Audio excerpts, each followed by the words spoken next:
Pinadlangan ang pagpapatayo ng pader. Ika-4 na kabanata.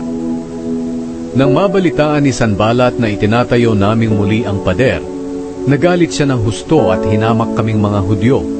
Sa harap ng mga kasama niya at ng mga sundalo ng Samaria, sinabi niya, "Ano ba ang ginagawa ng mga kawawang Hudyong ito? Akala ba nila maitatayo nila ulit ang pader ng Jerusalem sa loob lang ng isang araw? At makapaghahandog ulit sila? Akala siguro nila magagamit pa nila ang mga nasunog at nadurog na mga bato ng pader." Sinabi pa ng Amonitang si Tobia na nasa tabi ni Sanballat, "Kahit asong gubat lang ang sumampa sa pader na iyan, mawawasak na iyan." Agad akong nanalangin, "O aming Diyos, pakinggan niyo po kami dahil hinahamak kami. Sa kanila po sana mangyari ang mga panunuya nilang ito sa amin. Madala sana sila sa ibang lugar bilang bihag. Huwag niyo po silang patawarin dahil sa panghahamak nila sa inyo sa harap naming mga gumagawa ng pader." Patuloy ang aming pagtatayo ng pader at nangangalahati na ang taas nito dahil ang mga tao ay talagang masigasig na gumagawa. Ngunit nang mabalitaan ni Sanballat, Tobia at ng mga taga-Arabia, taga-Amon at mga taga-Ashdod na patuloy ang pagtatayo ng pader ng Jerusalem at natakpan na ang mga butas nito, galit na galit sila. Binalak nilang lahat na salakayin ang Jerusalem para guluhin kami. Subalit nanalangin kami sa aming Diyos at naglagay ng mga gwardya araw at gabi para maprotektahan ang mga sarili namin. Sinabi ng mga taga-Huda, "Pagod na kami sa pagtatrabaho. Napakarami pang guho na dapat hakutin. Hindi namin ito makakayang tapusin." Samantala sinabi ng mga kalaban namin, "Biglain natin sila. Bago nila mapansin na pasok na natin ang lugar nila. Pagpapatayin natin sila at mahihinto na ang pagtatrabaho nila." Ang mga Hudyo na nakatira malapit sa kanila ay palaging nagbabalita sa amin ng balak nilang pagsalakay.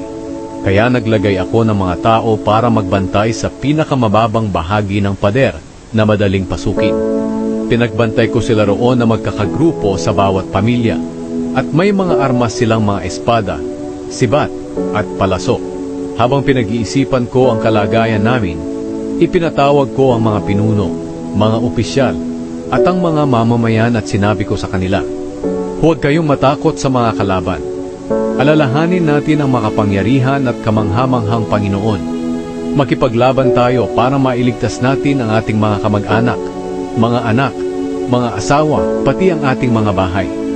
Nang mabalitaan ang aming mga kalaban na nalaman namin ang balak nilang pagsalakay at naisip nilang sinira ng Diyos ang balak nila, bumalik kaming lahat sa ginagawa naming pader. Ngunit mula ng araw na iyon, kalahati lang sa mga tauhan ko ang gumagawa ng pader, dahil ang kalahati ay nagbabantay na may mga sibat, pananggalang, palaso at panangga sa dibdib. Ang mga opisyal ay nakatayo sa likod ng mga mamamayan ng Huda na gumagawa ng pader. Ang isang kamay ng mga nagtatrabaho ay may hawak na mga gamit sa paggawa at ang isa namang kamay ay may hawak na sandata at nakasukbit sa baywang nila ang espada. Ang tagapagpatunog ng trompeta ay nasa tabi ko. Sinabi ko sa mga pinuno, mga opisyal at sa mga mamamayan, "Malawak ang ginagawa nating pader at malalayo ang ating pagitan habang nagtatrabaho. Kaya kapag narinig nyo ang tunog ng trumpeta, pumunta kayo agad dito sa akin. Ang Diyos natin ang siyang makikipaglaban para sa atin." Kaya patuloy ang paggawa namin mula madaling araw hanggang magtakip silim. At ang kalahati ng mga tao ay nagbabantay na may dalang sandata. Nang panahong iyon, sinabi ko rin sa mga taong naninirahan sa labas ng Jerusalem na sila at ang mga alipin nila ay papasok sa lungsod kapag gabi para magbantay at kinabukasan naman ay magtatrabaho sila. Dahil palagi kaming nagbabantay, ako at ang mga kamag-anak ko, mga tauhan at mga gwardya ay hindi na nakapagpalit ng damit. At kahit pumunta sa tubig ay dala-dala namin ang aming mga sandata.